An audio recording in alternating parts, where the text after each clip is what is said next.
Comité de Familiares de Detenidos y Desaparecidos en Honduras presenta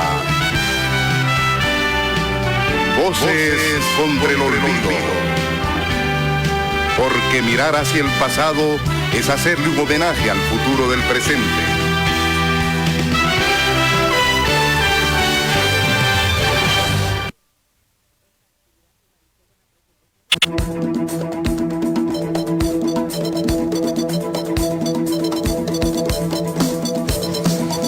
Buenas noches, amigos y amigas, les saludamos fraternalmente desde esta Voces contra el Olvido, el programa radial del Comité de Familiares Detenidos Desaparecidos en Honduras, COFADE. Hoy es sábado 22 de julio del año 2023, les saluda Rixi Ponce y esta noche les traemos una agenda cargada de información en materia de derechos humanos.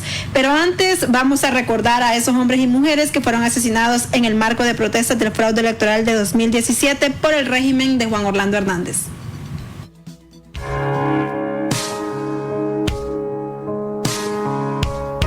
José Avilio Soto, Roger Alberto Vázquez Reyes, Víctor Evelio Martínez Álvarez, José David Ramos Lambert, José Fernando Melgar, Kimberly Dayana Fonseca, Eric Javier Montoya Cruz, Raúl Antonio Triminio Cisnado, Milton Orlando Rivera, Israel Hernández Varela, Mauricio Jonathan Echeverría, Michael Jair Ponce Sauceda, Virgilio Yaret Ávila González, Arnold Fernando Serrano Moncada, Raúl Humberto Brizuela Reyes, Jesús de María Sánchez Sauceda, Seth Jonathan Araujo Andino, David Octavio Quirós, Brian Noé Mejía González, Delmer Josué Medina, Harold Uriel García, Cristian Fernando Hernández Llanes, Juan Carlos Flores Silva, Catherine Nicole Bonilla, Marlon Evelyn Mendoza Herrera, Maikin Enoc Ramírez, Walter Daniel Lemus Ramírez, Julio Alexander Funes Guillén.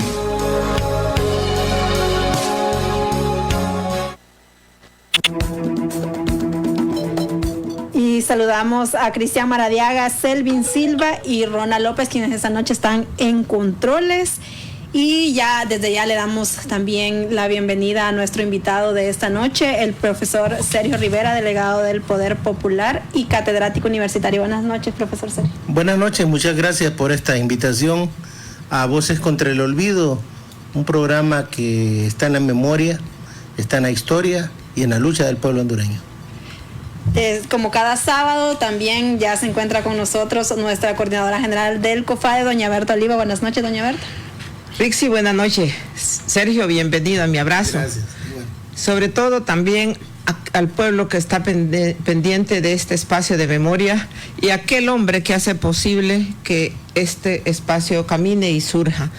Muy buena noche. De hecho, Sergio, tenerte aquí es hermoso. Es hermoso, ¿por qué? Porque hablar de memoria, hablar de la vida, hablar de las luchas, hablar del tema actual en el país, mucha gente no le gusta y no es fácil. Sí. Doña Berta, esta semana el COFADE ha tenido bastantes actividades encaminadas también en materia de recuperar la memoria histórica en el país. Yo creo que el tema de derechos humanos es un tema inagotable, Sergio. No son hechos que vamos a decir ya hemos concluido. Se concluye el trabajo y la defensa de los derechos humanos cuando se concluye la vida y cuando hayamos avanzado en cambios profundos en el país. Por supuesto que esta semana, desde nuestro rincón de acción del COFADE, que no tiene una cobertura a decir como la quisiéramos o como tiene el Estado, pero hacemos lo posible y lo factible para que eso sea, para trabajar, para empoderarnos. Es increíble, Sergio, pensar que la dinámica de COFADE es tan diversa, pero también es tan activa que eso nos mantiene con la esperanza, la sonrisa, el cariño y el amor para la vida y para los que nos rodea, ¿no? Y siguen cumpliendo el papel histórico en el cual se comprometieron desde que el momento que se asociaron, primero para luchar por la vida, por los familiares de los detenidos desaparecidos en el país, y más adelante COFADE fue desarrollándose en el marco de los procesos de la defensa de los derechos humanos. Habemos muchos seres humanos en Honduras que le debemos la vida a esta genuina organización que es el Comité de Familiares de Detenidos y Desaparecidos en Honduras. Sergio, retomando esto que usted acaba de mencionar, el COFADE ha estado trabajando en un anteproyecto de ley para víctimas justo de la época de los 80. ¿Cómo se ve eso para el país? Bueno, es que mira, un país democrático, un país que avanza, tiene que hacer justicia alrededor de los temas de violación a los derechos humanos. Por un lado se persigue que la justicia alcance y haga caer el peso de la ley a quienes han cometido delitos de abuso de los derechos humanos. Aquí hay hasta violadores de delitos que son catalogados de lesa humanidad.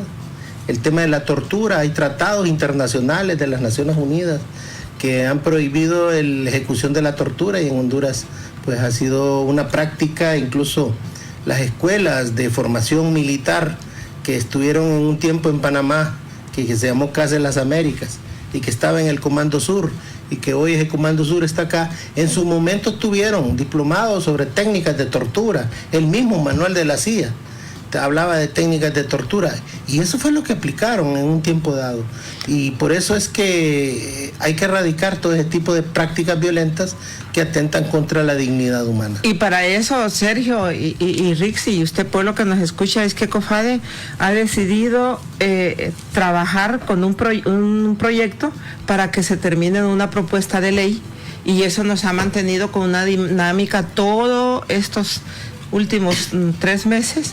Una es que esa propuesta de ley tiene que ver fundamentalmente con lo vertebral que necesita un país para decir que se ha avanzado en materia de derechos humanos.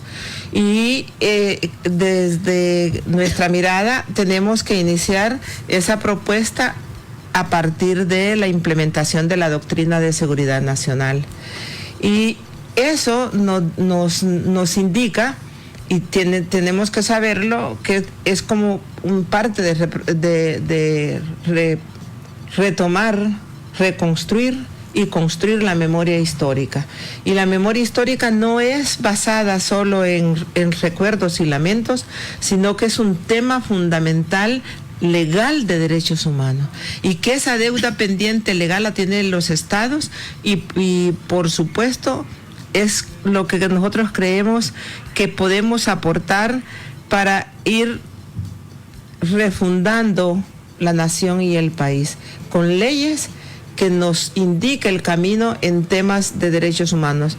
Por lo tanto, esta es con una mirada holística, una mirada integradora, que va más allá de hablar de la memoria, sino educar.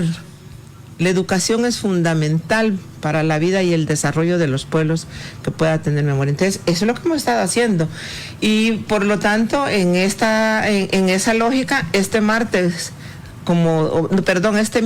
como uno de los tantas personas, pues estás invitado para que hablemos sobre la temática el tema de restaurar los derechos humanos, y eso para que vayamos viendo cómo se puede plasmar y cómo lo miran desde los que gente sobreviviente, para que no sea una ley y una propuesta desde las alturas, que sea construida con el pensamiento, en el sentir, con el sentimiento de los agentes sobrevivientes, de las víctimas. Entonces nosotros tenemos eso nos ha tenido súper ocupadas. Y ese es un quehacer para la próxima semana. Y luego todo lo demás. Imagínate ahora con ese tema de que es necesario que vayamos conociendo y que vayamos poniendo en práctica las acciones legales bajo un término más allá de la legalidad interna, ¿no? Pues 2 compañeras han estado fuera del país que están retornando para prepararse, para ver cómo se argumenta legalmente los casos del pasado, y esa es parte de la no repetición, ¿no? Y entonces hemos tenido también acciones verdaderamente difíciles que nosotros creemos que no se deben repetir en el país, como es lo sucedido en la Universidad Pedagógica de nuestro país. Esa es una tarea donde se violentó todo lo que se defiende. Y lo terrible es que lo dicho según los testimonios es por la empresa privada de seguridad contratada para dar seguridad no solo a la parte física, sino a alumnos, a trabajadores y a maestros, y encargados y someterlos a eso. Ese es un acto condenable, ese es un acto que se debe investigar, y es una acción que no debemos callarla, porque no es posible que se sigan cometiendo hechos de esta naturaleza. Ya prácticas ya las vivió la Universidad Nacional Autónoma de Honduras, con la compañía ESPA, que fue liderada por el señor Roger Aguilar Flores, que por cierto ahora es el jefe de seguridad ya como personal de la universidad. Fueron muchos los testimonios en los juicios contra los muchachos, donde esta compañía, además de prestarse a la represión, también colaboraban con la DPI para levantar perfiles y darle persecución a muchos jóvenes. Esas prácticas definitivamente hay que erradicarlas, condenarlas y a la vez castigar a los hechores intelectuales y físicos de este tipo de eventos, ¿no? Que en las universidades no pueden darse. En eso sí estamos totalmente de acuerdo que hay que proceder legalmente en forma inmediata. Doña Berta, y hoy también esta tarde ha estado el COFADE reunido con las víctimas del caso El Durazno. Este hecho fue en el 2009 durante el golpe de Estado. Es que esas las dinámicas, son las dinámicas que en COFADE no paran, y tenemos que empujarlas, porque a la falta de investigación seria y responsable por parte de las instituciones del Estado, en el marco de la implementación de toda esa brutalidad que se vivió durante el golpe militar de Estado, promovido ya sabemos por quién, sostenido ya sabemos por quién, y eso trajo muchas víctimas y muchos sobrevivientes, y el caso del Durazno es un caso donde se vio cómo desde el gobierno, desde el Estado, hicieron todo un trabajo muy coordinado que se desarrolló en Occidente, se desarrolló entre Ciguatepeque y Comayagua, y se desarrolló en San Pedro Sula, pero se profundizó y se exhibieron con toda la brutalidad entre Ciguatepeque y Comayagua y en Tegucigalpa. Eso ha traído cualquier cantidad de víctimas, y como aquí no hubo respuesta, ¿se recuerdan? Fueron 2 muertos que trajo como consecuencia de ese desalojo asesinados, 2 maestros, el que cayó que fue Roger, y Roger Vallejo. Entonces nosotros hemos acudido ante la Comisión Interamericana de Derechos Humanos para colocar nuestra preocupación y cómo se puede hacer justicia y demandar justicia. Por eso es que hemos estado hoy con los que pudimos reunir, que tenemos testimonios como víctimas sobrevivientes. Se recuerdan que ahí asesinaron a Roger Vallejo, y luego asesinaron al otro compañero por haber ido a colocar 5 kilómetros nos persiguieron desde el Durazno hasta el Zonal Belén. Y al Zonal Belén, y ahí hubieron cualquier cantidad de víctimas. Entonces es un caso que lo estamos trabajando, que no es lo mismo tener una víctima que tener víctimas sobrevivientes, pero además víctimas que fueron asesinadas producto de esa represión. Sí. Y es ahí donde estamos ahora. Por eso la reunión, por eso lo estamos haciendo, inclusive, Sergio, en partes, porque no es posible escuchar la voz de tantos sobrevivientes, porque si no, entonces se nos convertiría en un meeting y no en una reunión de trabajo para colocar los casos ante la sustentar el caso ante la comisión. Profesor Sergio, doña Berta, es hora de escuchar nuestra opinión editorial titulada esta noche, el financiamiento de la agitación.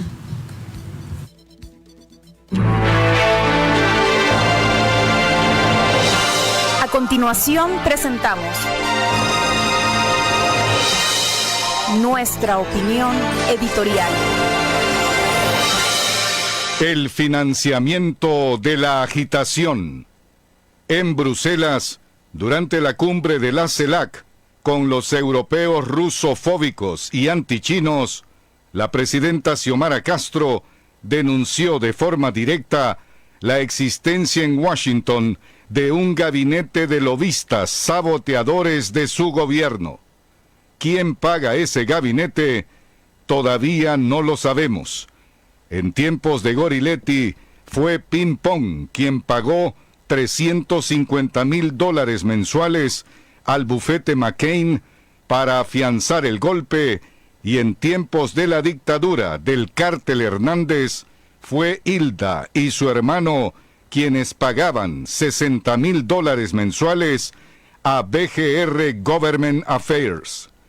En el momento que Xiomara hacía la denuncia, el clúster maldito de las organizaciones sociales hondureñas, financiadas por agencias lobistas desestabilizadoras, planificaban una marcha de antorchas en Tegucigalpa en preparación al arribo triunfal de Gabriela Castellanos, la candidata de las derechas antilibres. Advertidos de esta estrategia perversa, la dirigencia del Partido de las Resistencias Antigolpistas convocó de urgencia a Honduras para respaldar la propuesta gubernamental de Xiomara Castro, la primera mujer política en vencer el bipartidismo patriarcal progringo.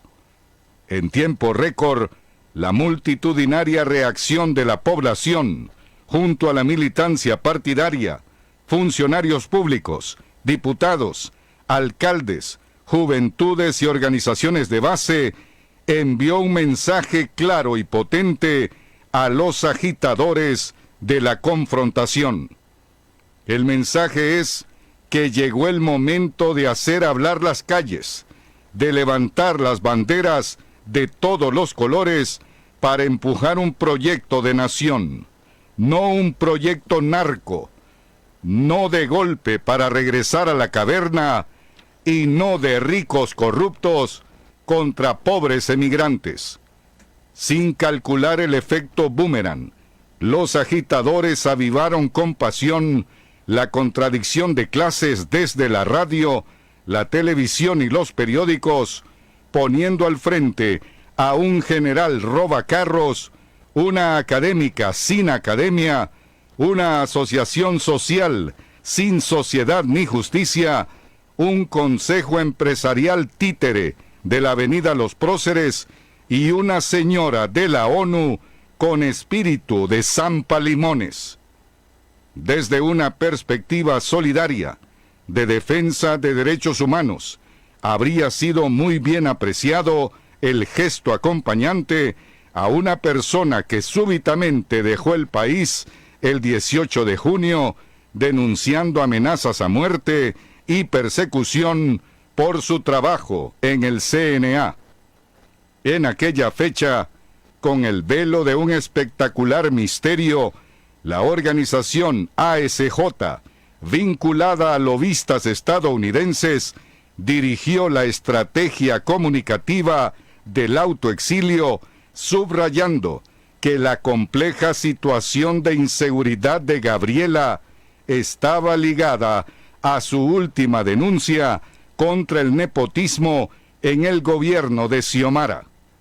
Un mes después de la denuncia contra el familión, como titularon los medios golpistas, regresó la denunciante en la fecha del indómito Lempira, rodeada de algunos miembros de la Asamblea del CNA, amigos íntimos de la dictadura, y entre ellos, sentada la histriónica señora representante de la ONU, en Tegucigalpa.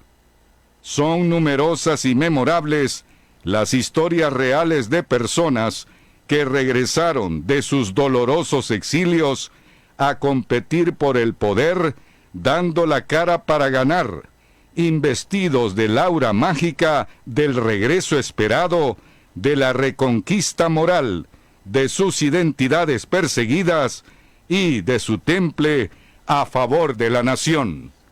Pero aquello no es comparable con esto.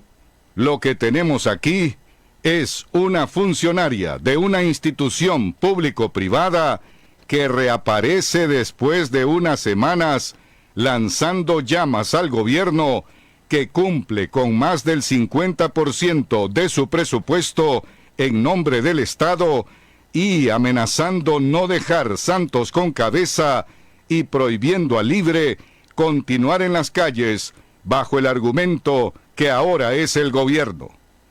La comparecencia pública de Castellanos, tras un autoexilio temporal, sin comunicar detalles de las amenazas recibidas, sin disimular el tono pendenciero, fue instrumentalizada para el lanzamiento de una plataforma proselitista que denota la concurrencia de recursos, narrativa opositora, tinglado mediático y respaldo internacional. Por eso las reacciones de la presidenta Castro, del Ministerio de Gobernación, del canciller Enrique Reina y del Congreso Nacional, entre otras, no se hicieron esperar.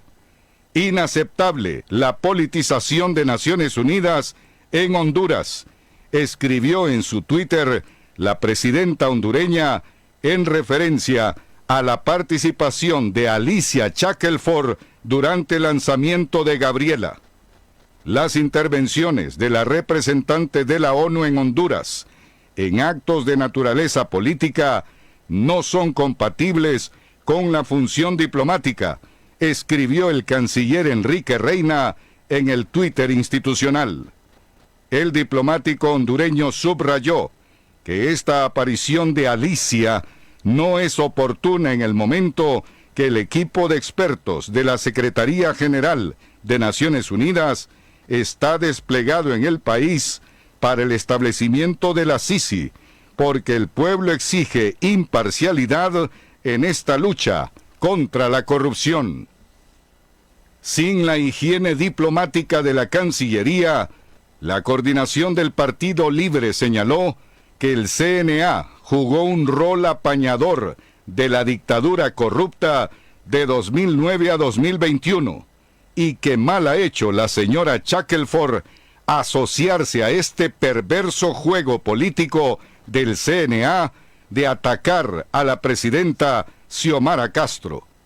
Entre tanto, en el Congreso de la República, su titular, Luis Redondo, sugirió que los hondureños debemos ser solidarios entre nosotros cuando enfrentamos aseveraciones totalmente injustas, infundadas y perversas. Felicitó a los liberales que han defendido a sus dirigentes señalados en la última lista Engels por haber consensuado la integración de la actual Corte Suprema de Justicia. En alusión a medios fake news, a organizaciones sociales conspirativas y al propio Departamento de Estado de los Estados Unidos, Redondo sugirió que sean ellos que han difamado y mentido con información falsa los que algún día tengan que rendir cuentas. Concretamente, en alusión al CNA y a esa ASJ, el presidente del Legislativo se preguntó: ¿por qué ocultan los fondos que se pagan del extranjero a quienes dicen combatir la corrupción? Y definió una posición clara contra la intervención de Estados Unidos que socava la soberanía de Honduras al juzgar sin probar, al financiar para difamar. La Secretaría de Gobernación, desde su lado, fue directo al punto del financiamiento del gobierno de Estados Unidos al CNA a través de la AID. En el transcurso de 2023, reveló que esta agencia ha desembolsado $1 millón para las actividades públicas de Castellanos. Esto, según la denuncia, representa los intereses de un sector reaccionario de Estados Unidos con el fin de desestabilizar el país.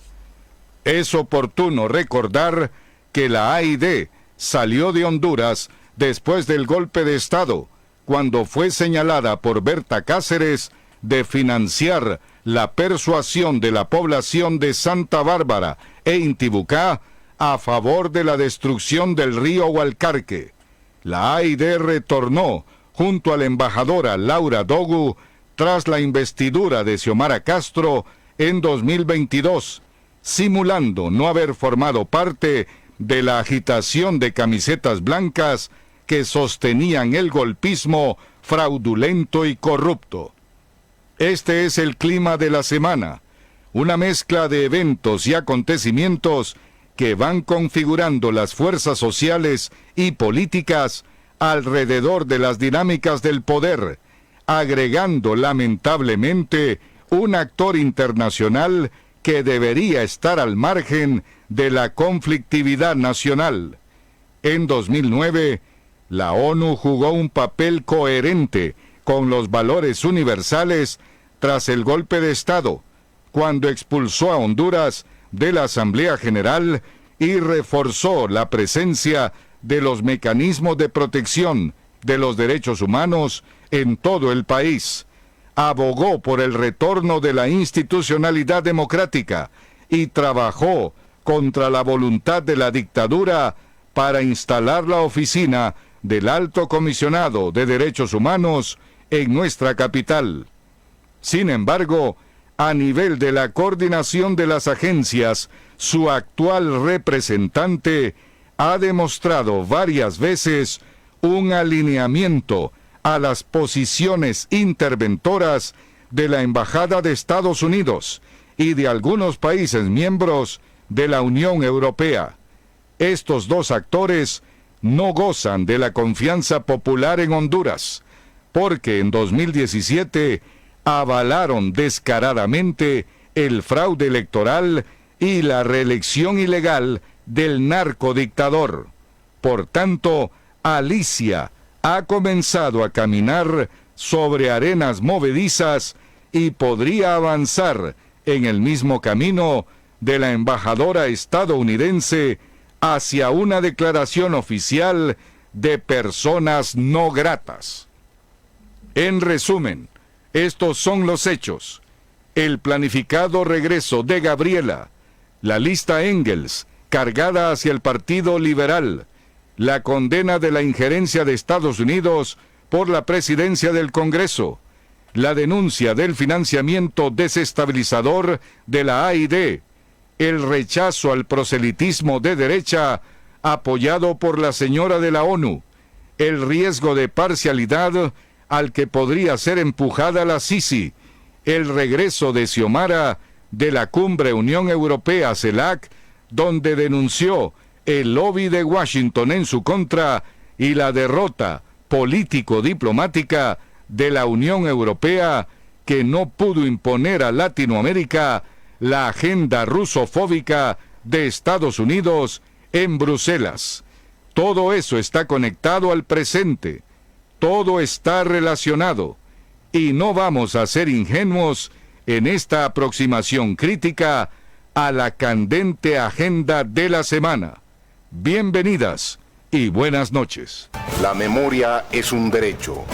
Si es histórica, es mejor. Es como un arma de los pueblos. Es algo que no se puede destruir con fuego, calumnias ni torturas. Está hecha a prueba de balas.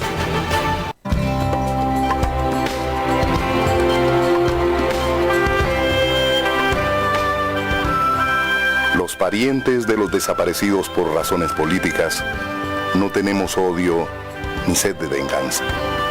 Lo que tenemos es dolor con esperanza, amor con sed de justicia.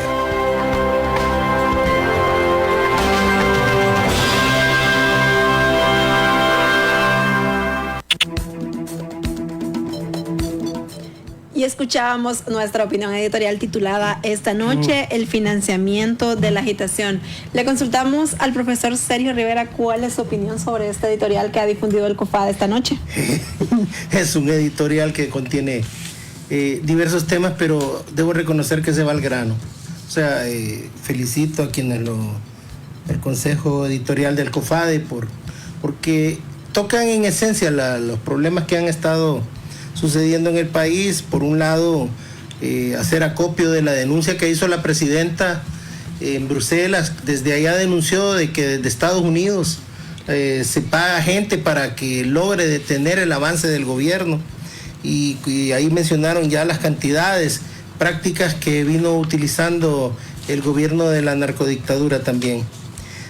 Otra cosa que es interesante es la coincidencia de la llegada del autoexilio de la coordinadora del CNA, Berta Oliva sabe bien, y COFADE lo sabe muy bien, porque ha estado acompañando personas en el exilio, que cuando alguien se va al exilio presenta las denuncias primero de quienes lo amenazan, quienes atentan contra su vida, los motivos por los cuales se va, y nunca se presentaron las tales pruebas de amenazantes o causales por las cuales ella se pueda ir, y por lo tanto regresó pues ya en un plan premeditado, probablemente con más instrucciones, instalando una mesa en la que tenía acompañantes de la gente que ha estado queriendo derrocar al gobierno, y lo que se lamenta es la presencia de la embajadora permanente de las Naciones Unidas, Alice Shackelford, y que de una u otra forma los medios de golpistas y los medios reaccionarios del país han estado utilizando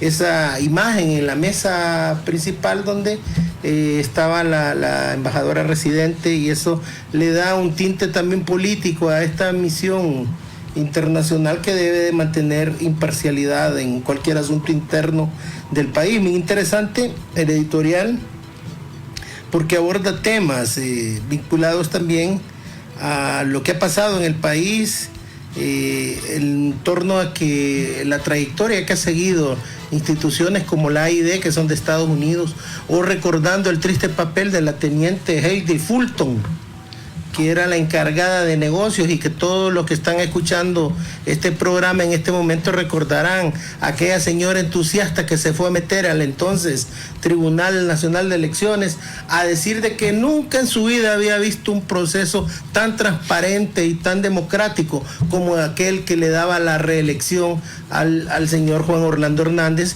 Recordemos que ese fue el voto, la elección de los votos planchados, de los votos rurales, los programas de televisión, ¿verdad?, argumentando los votos rurales, de los apagones en el sistema informático, y que al regresar la energía los números del conteo electoral venían ya diferentes. Ese fue lo que avaló en la entonces teniente Fulton, que por cierto Estados Unidos, no sé, en tiempo de la dictadura no pusieron embajador, sino encargados de negocios.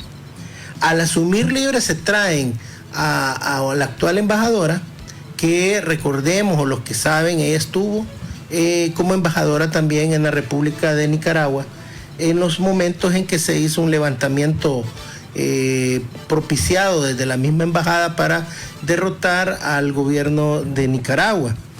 Todas estas cosas las trae el editorial. Hay algo que yo quisiera, que antes que me vaya a olvidar, si me permiten, ¿cómo es que nos van a prohibir al pueblo salir a la calle y que lo haga a la derecha? Es más, desde esta tribuna donde está la gente cercana a Tomás Nativí, que fue quien proclamó esta consigna, que en las calles está el poder, en la creación de una fuerza social revolucionaria. Este proceso que vive hoy doña Xiomara Castro, que vive el pueblo hondureño, nació en la calle, no nació en ningún otro lado. El mismo Partido Libre que hoy está ejerciendo el gobierno, no el poder, porque el poder y gobierno son cosas muy diferentes. Pero este proceso nació en la calle, en la resistencia. Ahora es que nos quieren pedir que no salgamos a esas calles en donde hemos dejado a nuestros mártires, en donde hemos dejado nuestra lucha. No, nadie nos va a impedir salir a la calle, nadie nos lo va a prohibir. Entonces son cosas que llaman la atención, porque de una u otra forma pues quieren achicar este reclamo popular. Estamos en un proceso. y todavía hay un fuerte respaldo a que el proceso se desarrolle, se profundice. No nos estamos echando para atrás, pese a la campaña mediática que ha sido enorme, ha sido grosera. Ellos hablan, miren, hay una violencia mediática para tratar de criminalizar a todo lo que se hace desde el gobierno, para tratar de criminalizar a todas aquellas personas que participan de transformar el país. Y claro, hay todo un ambiente que es similar a lo que pasaba en el 2009. Y eso también hay que tenerlo ahí en el escenario. O sea, estamos viviendo acontecimientos parecidos a los del golpe de Estado. Por eso es que se hace una denuncia de que no solo hay un boicot, hay gente que de verdad quiere derrotar al gobierno y no por la vía electoral, sino que por la vía violenta. Los golpes de Estado solo traen muerte, odio, destrucción, por eso se llaman golpes. Si no se llamarán de otra forma. Y hay gente que conspira, que anhela, que preparan un cerco mediático muy fuerte, muy grosero. Y bueno, todo esto lo recoge este editorial que me quedaría corto, pero creo que hay más temas que discutir. Doña Berta, ¿llegó el momento de hacer ahora las calles, como lo menciona la editorial? Mira, yo sí creo que del editorial no debo de referirme porque es nuestra mirada, sí, nuestra postura y nuestro monitoreo permanente de la realidad que estamos viviendo, y fundamentalmente lo hacemos semana por semana. Y les indica que ahí está clarísimo, ¿no? Lo que se está dando, lo que se está generando y lo que se puede dar. Estamos en un momento de alta peligrosidad. Y eso de esa alta peligrosidad es la que nos debe de preocupar a todos y a todas que sobrevivimos de ese proyecto de la dictadura. Y debemos ver más allá, que no hay que trabajar y no hay que decir ni hay que plantarnos solo por hacer activismo. Es que hay que ver la realidad para colocar y orientar a la población sobre lo que nos están casi como induciendo, como orillando, para nuevamente volver, según ellos, a confundir al pueblo hondureño y crear entonces y hacer una avanzada para volver a dar un zarpazo. ¿De qué manera? Yo no quiero pensarlo, no quiero decirlo en público, pero tenemos derecho a pensar y a creer algunos aspectos. Imagínate que hoy, cuando uno solo se ubica en el 2009, ¿verdad? Manifestándose todas la iglesia, sí, las iglesias de diferentes nominaciones, ¿no? Y luego ayer manifestándose gente que nunca se ha manifestado, excepto para fortalecer el golpe militar de Estado. La de ayer que se quería era para fortalecer el golpe militar de Estado. Que uno se pone a ver en esa mesa de acompañante del ingreso, que parece que el pueblo es tonto. Yo sí creo que ya es como un irrespeto también a eso. Ahí no habían en esa mesa gente que defiende derechos humanos. Ahí en esa mesa que acompañaban a la señora Castellano, lo que habían era personas que acompañaron, fortalecieron el golpe militar de Estado. Y eso entonces en sí te manda un mensaje clarísimo. Y que tuvieron prácticas antidemocráticas en el ejercicio de funciones, como la rectora de la Universidad Nacional Autónoma, Julieta Castellano, que criminalizó a más de 200 estudiantes, persiguió maestros, practicó la tortura al interior de la universidad, de la máxima casa de estudios. Ahora es baluarte de la democracia. No, eso no es posible. Eso es irónico, pero inclusive hay otra cosa que a uno le da, se pone así como, bueno, ¿y esto qué es? Cuando ves de repente, por algunas casualidades de la vida, ves que algunos invitadas y invitados a ser panelistas de los medios corporativos que han sostenido y mantenido el golpe y que quieren mantener esta acción esta misma acción en dirección para qué propósito, no sé. invitan a una persona que en sí mismo, a personas que en sí mismo han acompañado, han sido miembros del 316, acompañado todo ese proyecto de muerte de los años 80 y acompañado y responsables de ciertas zonas en el golpe militar de Estado. Ya pueden ser, ya puede ser quien sea, uno las ve que inclusive entran como rejuvenecidas, como que se congelaron, están congeladas, en las mismas que uno vio en aquel tiempo, físicamente están hablando con el mismo lenguaje, con el mismo lenguaje, pero también corporal, ¿no? Y eso es terrible que uno no lo pueda decir. Afortunadamente todavía habemos gente que pensamos, creemos que no es, y eso hay que aclararlo, no es que tenemos los ojos vendados, no es que ejerzamos activismo, ejercemos compromiso con el tema de los derechos humanos, ejercemos compromiso con el fortalecimiento de la democracia, ejercemos compromiso con el derecho a la verdad y a la justicia, ejercemos compromiso con el deseo de cambiar este país, y luego uno se da cuenta que eso se está dando por un lado, pero por el otro lado, Sergio, entra uno a ver cómo han nombrado y cómo lograron avanzar para nombrar una junta nominadora o de selección a candidatos al fiscal general de la República, gente que lo ha confesado en público, que son neoliberales. Y esos neoliberales jamás van a dejar que alguien que tenga un pensamiento avanzado, un compromiso social, porque el tema hay abogados que tienen compromiso social, que tienen compromiso con la verdad, que tienen compromiso con la justicia. Ya han estado, según ellos, depurándolos, y están depurándolos los neoliberales que al final de cuentas estuvieron muy de acuerdo con el golpe militar de Estado.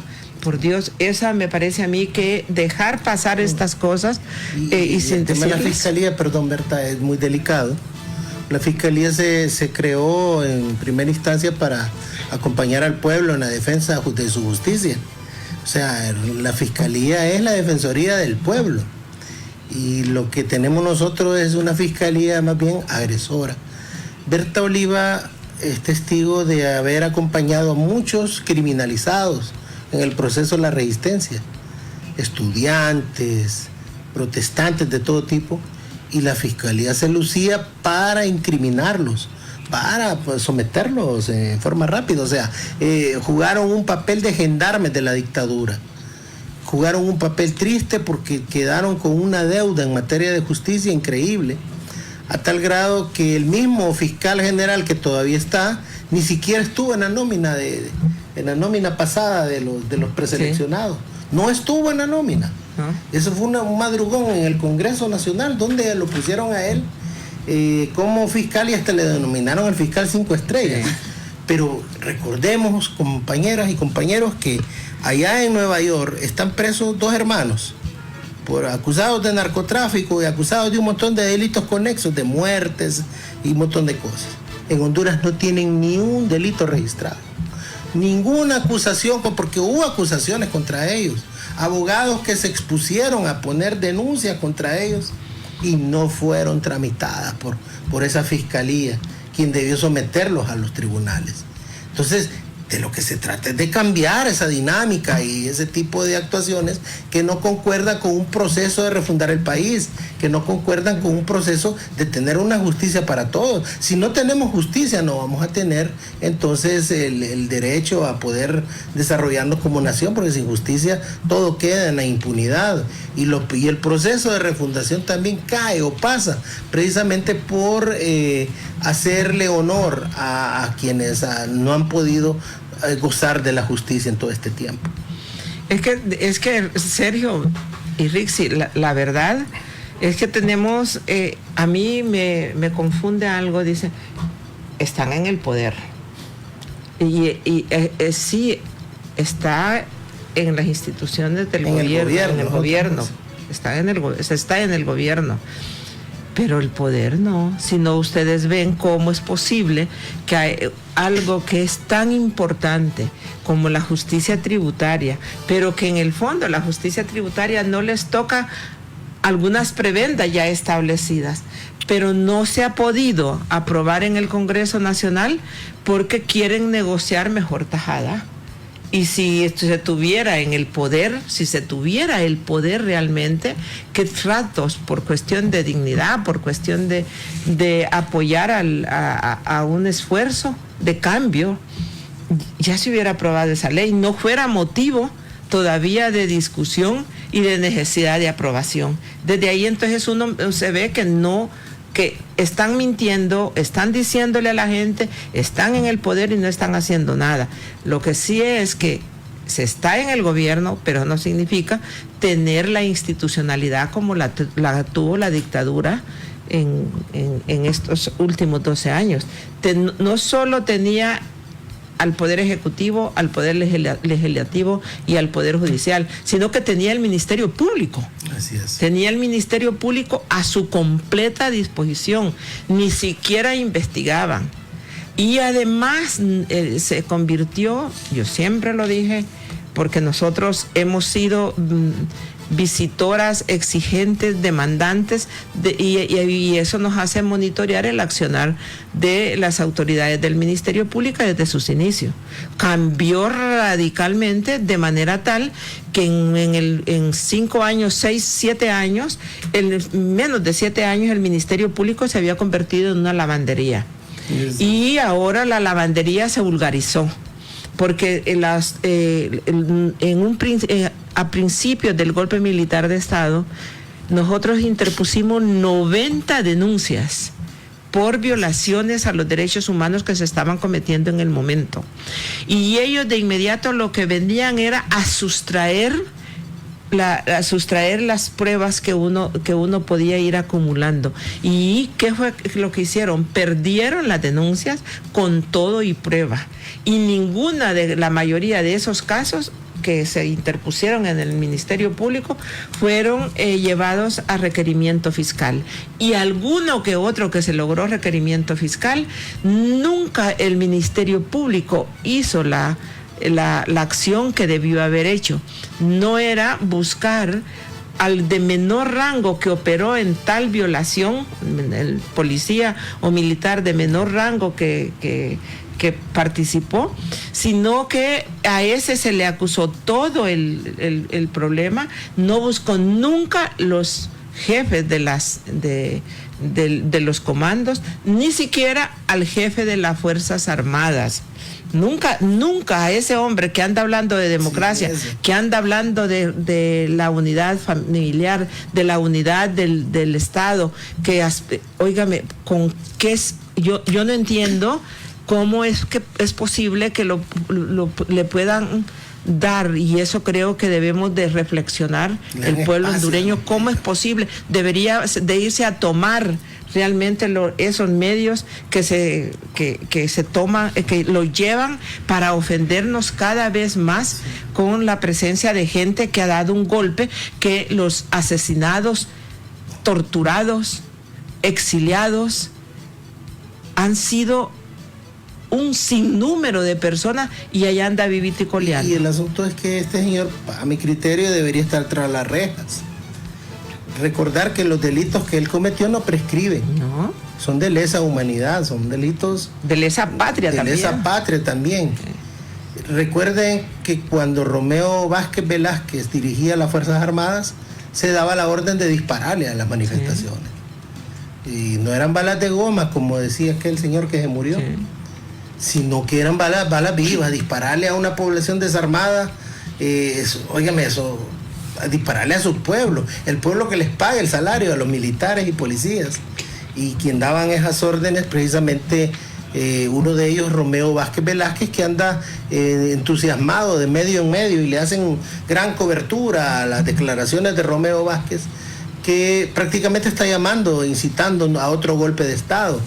O sea, aquí es donde se juntan el montón de problemas. El hecho de una fiscalía que no actúa permite que tipos como ese y otros anden en forma impune por nuestras calles y que como no se le hizo nada, convoquen nuevamente a cometer el delito. Yo fui testigo como cuando llegaron a buscar la bala que se le incrustó en la cabeza al profesor Roger Abraham Vallejo. Yo estaba en el hospital en ese momento y llegaron y perdieron la prueba. Sí. O sea, para que no se incriminara a nadie. A nuestros mártires no se les puede hacer justicia en un marco de impunidad. Y ahí es donde también retomábamos el tema de la necesidad de tener órganos judiciales que sean a favor de la verdad y no a favor de la oligarquía y del delito. Y hay una situación que está en el ambiente. Retomamos que hay un escenario, que hay gente que quiere provocar no solo la desestabilización y el descrédito del gobierno, hay gente llamando a golpe. Hay diputadas llamando a las Fuerzas Armadas para que levanten. Ese tipo de general, hay actores que se turnan y que cada 3 días o cada semana ubican un tema para que sea el tema del momento. Tanto como Gabriela Castellanos, la ASJ con sus satélites que tiene ahí, la exrectora con sus cartas y su aparición en un montón de eventos contra el gobierno, el señor Salvador Narrala, que ha desempolvado el más cruento y cruel anticomunismo, el señor Romeo Vázquez, el Consejo Hondureño de la Empresa Privada y un sector de la Iglesia Conservadora, que se han vuelto a unir, igual que en el 2009, que han vuelto a estrechar sus manos para ver de qué forma le dan un golpe al pueblo hondureño. Por eso es que ante un primer llamado que hizo la presidenta de salir a las calles, el pueblo no lo dudó y fue masiva la movilización. Claro, fue masiva, y yo sí creo que hay que hacer esos llamados y ese compromiso, Sergio. Jamás se debe abandonar las calles. No. Y la calle no es de los golpeadores, no, la calle es del pueblo. Y eso se lo tienen que grabar los que dieron el golpe, los que pensando en que iban a retomar el tema de las antorchas, porque en aquel momento ellos navegaron con el tema de las antorchas. Lo que no le cuentan a la gente es que el pueblo, la resistencia, les tomó el control de las antorchas. Por eso es que ellos en aquel momento se replegaron, sí, y se quedaron con el titular. No querían que gritáramos fuera a fondo. No, y además ahí lo que andaban, la primera antorchada eran los camisetas blancas, era la empresa privada, los que mandaban, pero el pueblo decidió ir a las calles y les arrebató y eso le tienen miedo, porque nosotros nunca hemos visto a esa gente durante el golpe que hiciera una manifestación a favor del pueblo, llamando que dejaran de matar a la gente. Al contrario, oímos desde los púlpitos a la jerarquía de la Iglesia Católica asegurando que si retornaba Zelaya a Honduras, lo que iba a haber era un baño de sangre. Y lo dieron, pero también se vino a luchar, porque yo sí creo que la forma que se expulsó no era la forma democrática, y algo me parece que nosotros tenemos que tener en cuenta. Una son esos actores que están ahí, que son las caras visibles de la defensa de todo el golpismo, pero hay otros actores que están calladitos allá en el Progreso, que ya hay una que también encargada de inversiones, de un apellido extranjero, que también fue golpista, sí, y muy ligada a la CIA. Sí, sí. Este tipo de gente están programando nuevos escenarios, y por eso es que yo quiero recapacitar. Cuando se gritaba que en las calles está el poder, es un hecho verídico, cierto, el poder es del pueblo. Y solo ahí es donde se puede defender este proceso, no hay otro lugar.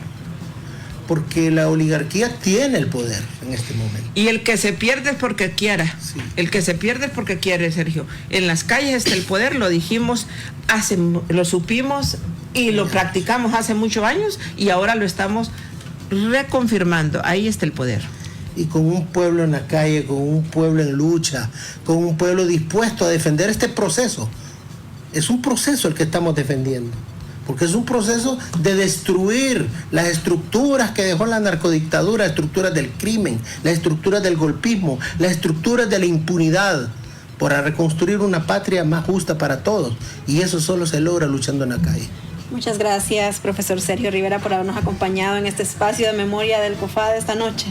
Gracias por invitarme, la verdad que el tiempo se lo hizo muy corto. Lastimosamente, es cortito. Doña Berta, y queremos invitarles a que todos los martes de 4 a 5 de la tarde puedan escuchar la repetición de estas Voces contra el Olvido a través de disonanciaradio.com. Así que no olviden todos los martes de 4 a 5 la repetición. Pero ¿de quién es? ¿De sí quién? ¿Cómo se maneja la radio? Disonancia Radio, una radio en línea que maneja Carla Lara. Ella que nos retransmite este programa, si no me equivoco, los martes, varios programas. Sí, varios programas, sí. Los martes de 4 a 5 de la tarde y los miércoles a las 9 de la mañana. Así que también lo puede escuchar a través de disonanciaradio.com. Y nos vamos, doña Berta, agradeciéndoles a todos por su fiel sintonía en este programa de memoria y recordando a los detenidos desaparecidos en el marco de la doctrina de seguridad nacional en la época de los 80s en el mes de julio. Buenas noches.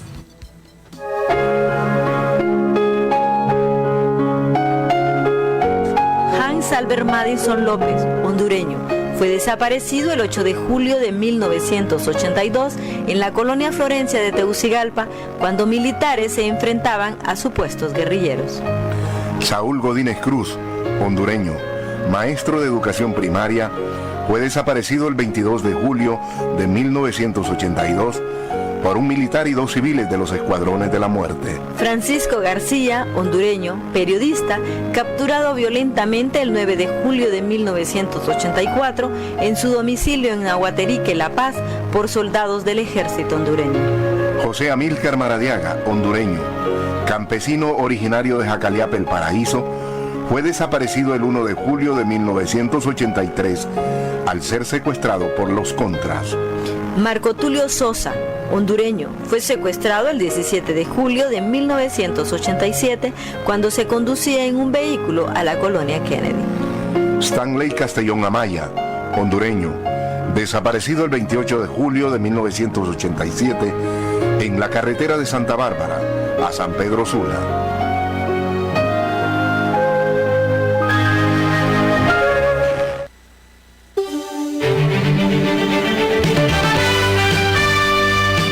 El Comité de Familiares de Detenidos y Desaparecidos en Honduras presentó Voces contra el Olvido.